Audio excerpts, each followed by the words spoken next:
কোনো কারণ ছাড়া, ডাক্তারের প্রেসক্রিপশন ছাড়া অথবা হজ উমরার সফর ছাড়া ন্যাড়া করা জায়েজ নাই। এই প্রশ্ন আমার কমন প্রশ্ন, কারণ বাংলাদেশে বাবরিওয়ালা হুজুরদের মধ্যে আমি একটা। 17 বছর ধরে চুল রাখি। কাজা মানে কি? এই পর্যন্ত চুল আছে, এদিক দিয়ে সাইন্সে বাদ দিছে, এদিক দিয়ে দিছে, এদিকে 3 টান, এদিকে 3 টান, নেইমার।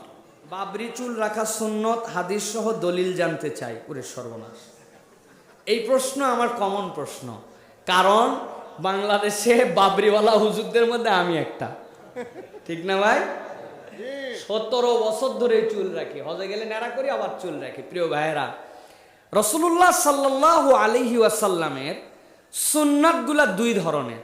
একটা সুন্নাত ছিল আসার, রাসূলুল্লাহ সাল্লাল্লাহু আলাইহি ওয়াসাল্লামের নিজের প্র্যাকটিস ছিল, যে নবী করিম সাল্লাল্লাহু আলাইহি ওয়াসাল্লাম নিজে এইটা করতেন, কিন্তু কাউকে বাধ্য করেন নাই। সাহাবায়ে কেরাম ভিন্নটা করেছেন, নবীজি অন্যরকম মতামত দেন নাই, নিষেধ করেন নাই। কিন্তু নবী করিম সাল্লাল্লাহু আলাইহি ওয়াসাল্লামের একটা ব্যক্তিগত সুন্নাত ছিল, তার মধ্যে অন্যতম একটা সুন্নাত ক্বাবলান নবুওয়াহ ওয়া বা'দান নবুওয়াহ, নবুয়তের পূর্ব এবং পরে। নবী করিম সাল্লাল্লাহু আলাইহি ওয়াসাল্লাম হজের সময় একবার হলক করা ছাড়া পুরা জীবনে নবীজি কখনো ন্যাড়া করেন নাই, কখনো ছোট চুল রাখেন নাই। নবী করিম সাল্লাল্লাহু আলাইহি ওয়াসাল্লামের চুল বড় বড় ছিল, মাঝে মাঝে 2 দিক দিয়ে চুলের জুলফি এরকম করে একটু নেমে গেছে, এরকম হাদিসেও আছে। স্ত্রীগণ নবী করিম সাল্লাল্লাহু আলাইহি ওয়াসাল্লামের চুল আঁচড়ায় আটকায় দিছেন, এরকম বর্ণনাও আছে। সুতরাং এইগুলো সব হাদিসের দলিলের আলোকে সর্বোচ্চ কতটুকু রাখতে পারবেন এটা নিয়ে অনেকেই বলেছেন বাইনা মানকাবাই, এই 2 কাঁধের মধ্যে আমাদের যে প্রথম হাড্ডিটা মেরুদণ্ডে শুরু হয়েছে এই পর্যন্ত ছেড়ে দেওয়া যাবে। তার মানে অত দূর হতে আমার এখনো 8 আঙ্গুল লাগবে, এই পর্যন্ত তো। আর নিচে আপনি কান পর্যন্ত রাখতে পারেন। কিন্তু আমাদের দেশে একটা বাজে কথা আছে, ভাই ছোট চুল রাখেন কোনো সমস্যা নাই, কিন্তু বলে চুল রাখার সুন্নত 3টা। কি? একটা ছুটি, একটা খুঁটি, আর একটা ঝুঁটি, আর একটা মুঠি। আছে না চাচা?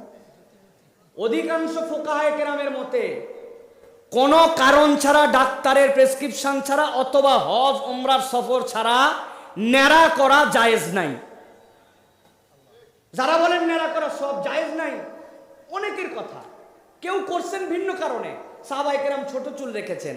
তবে চুল রাখার একটা নিষেধাজ্ঞা আছে, নবীজি বলছেন তোমরা কাজা করো না। কাজা মানে কি? এই পর্যন্ত চুল আছে, এদিক দিয়ে সাইন্সে বাদ দিছে, এদিক দিয়ে দিছে, এদিকে 3 টান, এদিকে 3 টান, নেইমার। আছে না ভাই? এইটা শরীয়তে জায়েজ নাই। আপনি মুসলমানের সন্তান হিসাবে সব চুল ছোট রাখেন, সমান রাখেন, একটু বড় রাখেন, সব এক মাপে রাখেন, বাবরি রাখেন, কেটে রাখেন, কিন্তু এই কাজা করা যাবে না, এইটা জায়েজ নাই।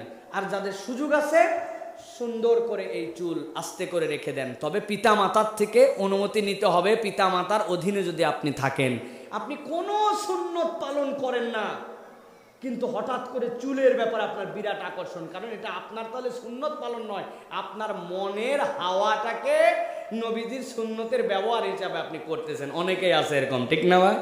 এই জন্য বাপ মার থেকে অনুমতি নিয়ে নেবেন। আর বিস্তারিত পড়ার জন্য একটা বইয়ের কথা বলে দেই, ইসলামে পোশাক, পর্দা ও দেহ সজ্জা, নাম মনে থাকবে? ইসলামে পোশাক, পর্দা ও দেহসজ্জা, ডক্টর আনম আব্দুল্লাহ জাহাঙ্গীর রহিমাহুল্লাহ লিখিত বই। এই বইটা ঘরে ঘরে মা বোনদের কাছে, সকলের কাছে নিতে হবে। আপনারা